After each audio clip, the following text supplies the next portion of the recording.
Right. This is Geoffrey Cravero, and with me is Jessica Oldham, and I'm conducting an oral history with Gracia Miller. The interview is being conducted through a Zoom cloud meeting on Thursday, August 25th, 2022. Ms. Miller, thank you for speaking with us today. Would you begin by stating for us your name and telling us a bit about where you're from and what life was like for you growing up? Okay, I am Gracia Dion Miller. I was born in Oviedo, Florida. My mama was born in Oviedo, Florida. I lived out in Snow Hill, and I'm very proud to say that I live in Snow Hill. I do not live in Geneva. My grandfather was burned out of Geneva back in the day, and he came to Snow Hill. So with pride, I live on property that was homesteaded. So that's me. I live here with my husband. What can I say?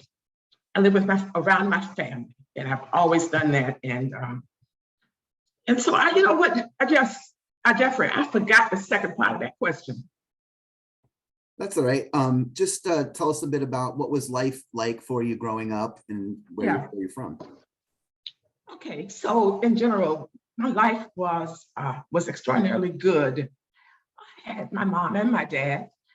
There were 6 kids. I was the second eldest. We always had what we needed, as far as I could tell, as a child. The food was good. We lived in the projects. I don't know, Vito. I don't know if you know that area now, but it was Butler Boston Court, and it was obviously just for Black people. As a younger person, like a toddler, infant, we lived up in what they called Spencer's Quarters. When I have a picture of me as a little girl, I was about 2 years old in the yard. At that stage of my life, wooden shotgun house. Went to the project. It was new. We lived in number 5. It was green. And what can I say? We could walk to school. When I started school, of course, it was at Jackson Heights Elementary. And it was just, as a child, I didn't know the word idyllic, but I remember it as idyllic. Does that make sense? Life was good. I felt safe. What I did learn, though, later on, that young men, no matter what color they are, they think the same ways about certain things. So I learned to be very cautious because I was afraid of, big boys. That makes sense. Just didn't want to be, because they say things. When I went to when we finally desegregated the schools, I had to go to Oviedo High School, and they had an old building as well. It's a 2-story building, and I'll never forget it. I think about it from time to time. I was going up the stairs, and 3 or 4 white boys that were together. One of them said, "Man, I wish I had a swing like that in my backyard." Exactly, and it was like so scary to me. And I just never forgot it, because it was scary. But that's getting ahead of the game. For the most part, Oviedo was great for us. We went to church. Our church was, we could walk, but we didn't walk. Somehow we had to. My dad. Somehow we got there. I don't remember walking to church, but when there were special things like Easter egg hunts and things like that, we did kind of walk up there. I remember Jackson Heights Elementary School. Those were and I remember them as the best days of my schooling experience. Because you never, when you go into situations where you doubt your acceptance, and then you recall the peace, the comfort, the joy of being where you know you belonged. Jackson Heights Elementary gave us a fantastic foundation for life and for our futures. I can remember every one of my teachers. Kindergarten, we didn't have kindergarten. I went to first grade. I remember my first grade teacher was Miss Bowers, and Miss Bowers was also a member of my church, and she sang in the choir. I used to see her singing as a little girl. My second grade teacher was Miss Curtis, and I remember Miss Curtis, we'd be on the playground, and Miss Curtis would have a visitor on the playground from time to time. He was a man friend, and so who knows, it might have been her brother. But we were aware of that. It was open and no big deal, I guess. And then Miss Rhodes was my third grade teacher. Miss Rhodes also was a member of my church. She was older, Miss Bowers, than Miss Bowers and Miss Curtis. And then my fourth grade teacher, now you can look her up because her name is Cora Sneed. And she's a woman of substance who lives still in Altamont Springs. She was engaged with, politically engaged and all of that. I don't think she was back then, but nowadays she's an elder lady, but you can't tell. She looks fabulous. My fifth grade, and then in fifth grade, I had a man, Mr. Baker. We thought Mr. Baker was the handsomest man in the world. He was such a great man, very, very wonderful in the classroom with us. And then Mr. Ray Allwright, I won't forget him, was my sixth grade teacher. And then after that, gosh, life changed. We got the word that we had to go to the bike school.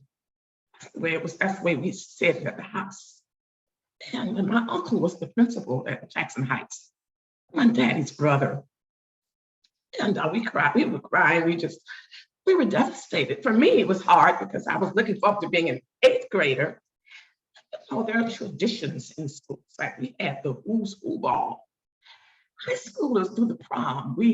I never got to do the school ball and, dressed up and go to the dance. But we all looked forward to it because that was the culmination of your Jackson Heights Elementary School experience back in the day. What can I say? I was a good student. And I don't know if I was perceived as a good student at Oviedo High School.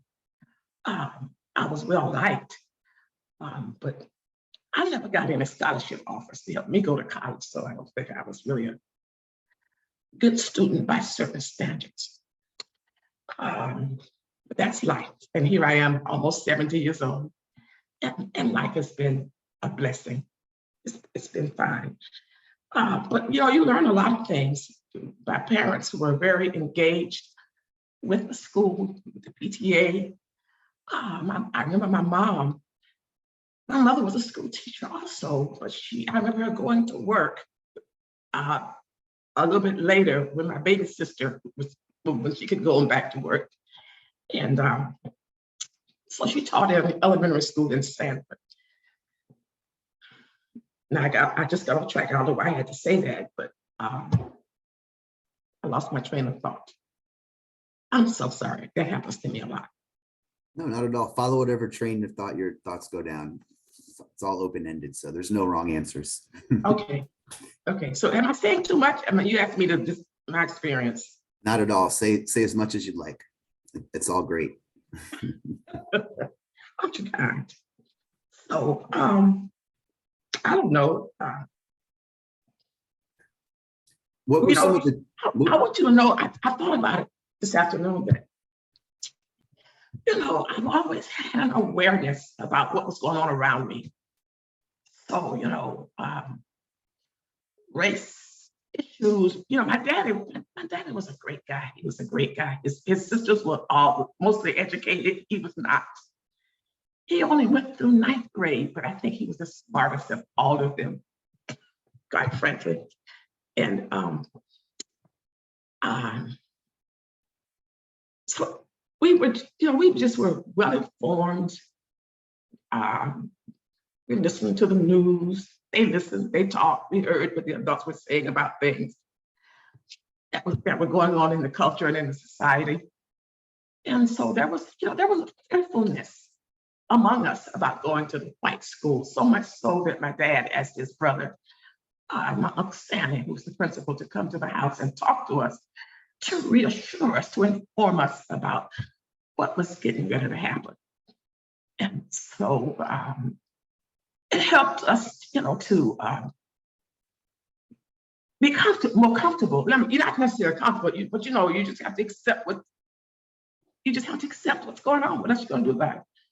And I think that's pretty much what he said to us.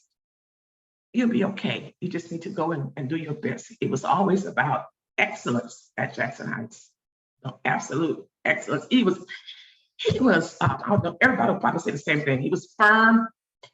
He was intelligent. He was in charge and everybody respected it.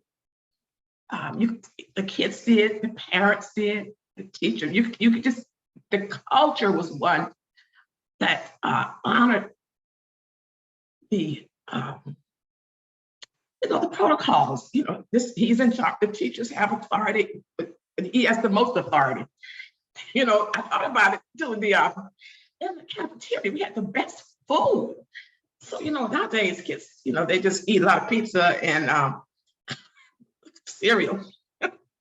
But we didn't get cereal. We didn't have to eat breakfast at school. Your parents were responsible for children having breakfast, and then you go to school. After you ate your first meal of the day, we had a big meal at lunchtime at school, and then we go home and eat another meal.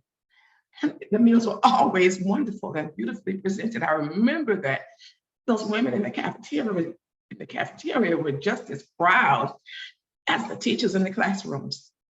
And they were gracious. I remember one time I lost my lunch money. My uncle was so upset with me, because his brother's child, I guess, lost her lunch money. But I don't know what happened. I kept eating. And I never found my lunch money. But I don't know why I had to be walking around with all my lunch money at one time. That's silly. But maybe it was because that didn't happen often too. So who knows? But the bottom line is, we still remember those as probably the best days of our lives, when we were protected, when we were safe. And while there were things going on, around us, they didn't really touch us. Our parents were vigilant. We felt safe in our environment. We knew we were safe at school. Kids, as a former educator, it just breaks my heart that kids can go to school and not be safe. There are people who are not safe for kids, even for other adults. But that's what happens when you have a deteriorating society. Things just go bad. But and the other thing I will say this. Now, my uncle was a member of my church where I was, but his wife was a member of the church around the corner. She was Methodist and we were Baptist. And she was also the music teacher for Jackson Heights. Man, oh man, we had the most wonderful music experiences at Jackson Heights, singing in the chorus and playing little flutophones and all kinds of things that they used to, I guess we were doing what all the other kids were doing every place else. I hope so. Because we had a great situation and setting, and we knew we were loved and valued. This kid didn't come through the first time. So that's just not very brief, but a brief overview of what I remember. And I can talk about it so glibly because we talk about it all the time. Things are just so different than they used to be. Kids aren't protected and valued like we were. We might have been poor, but we weren't poorly treated. Does that make sense? We were loved and safe. And we looked forward to a bright future. you just look forward to taking the next, going to the next step. I was going to go to Grooms High School over in Sanford. Who knew I'd be going to Oviedo High School? So, who knew? But that's the way the ball bounced. Excellent. You talked a little bit about your experience at Oviedo. Were there any major differences, other than the obvious, between your experience at your elementary school versus your high school experience in Oviedo? Well, how can I put it? You grow up knowing, my parents were, what can I say? They were very open. It was a very open setting in our home. They talked about everything. So I knew about racial discord, and I think there was the undercurrent of concern about that. We knew we had to move from our school to go to their school. And it was their school. It was, it was probably not our school. It was where we were supposed to go. We as dark-skinned people, you get told, that's how it was. And probably like that still in a lot of ways.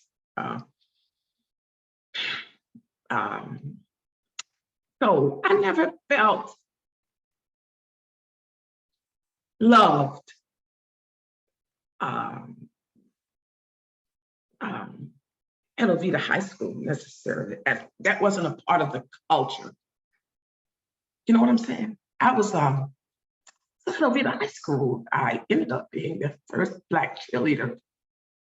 And you don't become a cheerleader if people don't vote for you.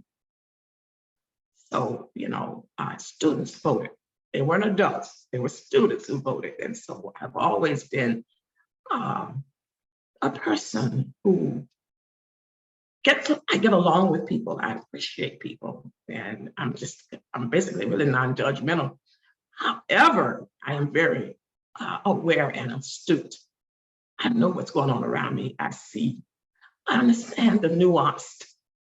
And I think I always have. I think that my mom and dad commented oftentimes about this person that I was, even as a young person. I was very aware of the differences. And I remember, I think about it sometimes. I tell you, we were, on Sundays, we would go and visit my mama's sister. She lived on the main street right in Oviedo. And the schools had become integrated. We were a little older. We could walk the streets in crowds on Sundays. And one Sunday, I think it was a Sunday, we went down into a place in Oviedo called Mead Manor. Like, there were no Black folk in Mead Manor. I didn't know that, but we just walking. Schools were integrated. What's the big deal? Let's go look. And the music man lived down there, I guess. I won't call his name. Saw us, he came, and what are y'all doing here? You need to leave. And we did. Who are you gonna argue with? He's one of our teachers. He says, we gotta go. But it was,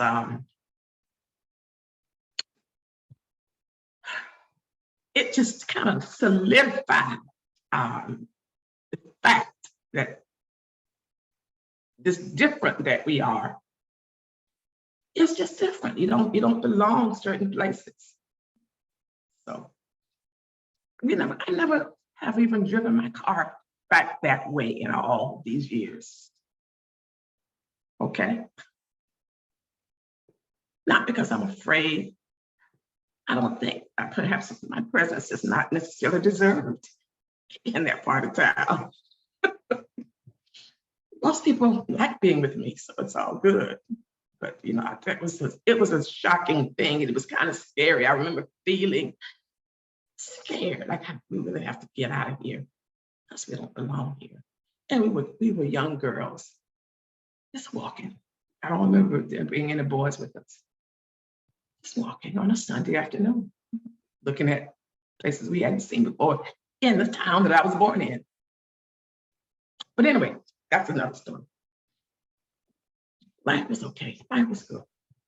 And I live to tell the story that we were blessed, absolutely blessed, and cared for, and our lives were preserved and kept.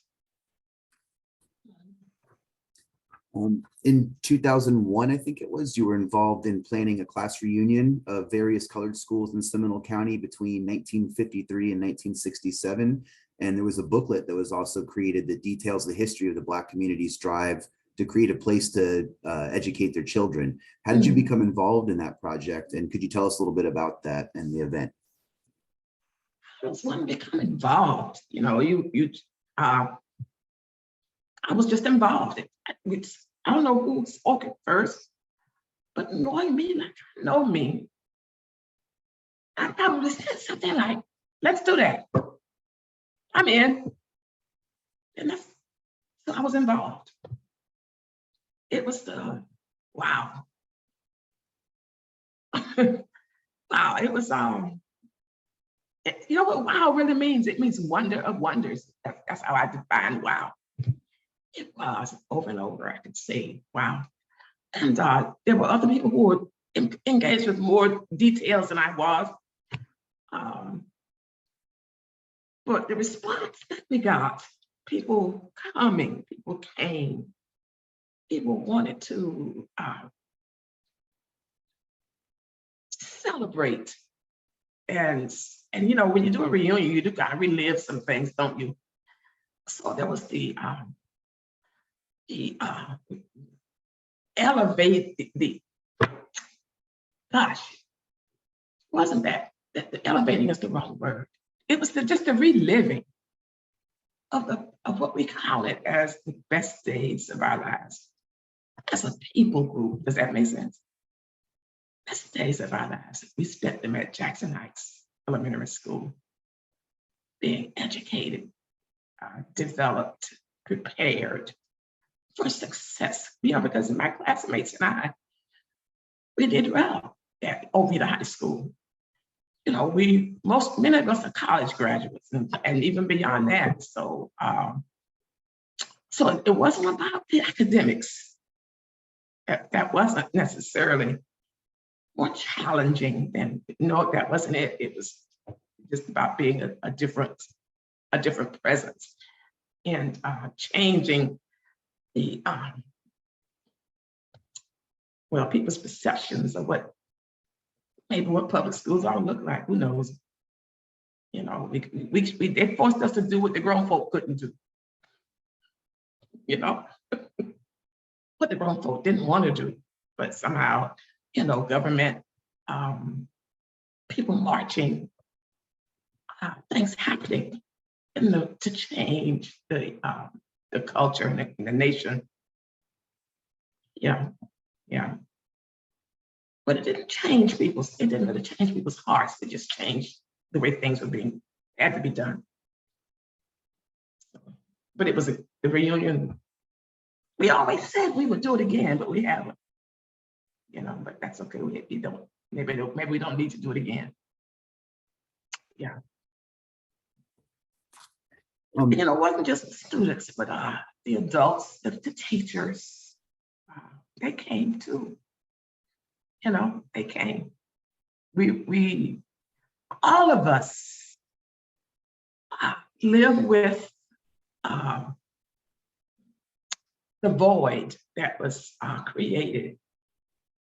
Our lives had to be turned and made to fit other people's whatever.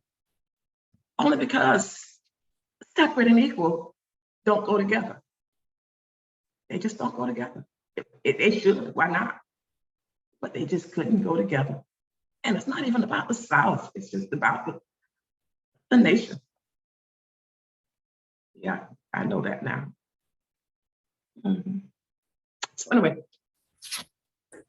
Could you describe for us the Oviedo Colored School Museum project? How did you become involved, and what's the current status of that? How did I become involved? You know, our project leader, Judith Smith. Well, you know, Judith and I go way back. We have called ourselves best friends for a lifetime. So I wasn't thinking about some museum, but she was. So I said, sure, why not? I'll come inside and join. And I'm so glad to be a part of it because, you know, while I might have been thinking about what we might have lost, there's somebody thinking about doing something about retrieving what appeared to be lost. My dad went to the Colloquy School, you know, and my mom was, like I said, she was born Oviedo. She didn't go to Jackson Heights. You know, she went to another little colored school in Oviedo. And I was talking to a lady friend who was a member of my church just a few weeks ago, who mentioned that my third grade teacher was one of her teachers. And this lady that I was talking to is 80-something years old now. You know, but and she mentioned the school name, but there were all these little schools.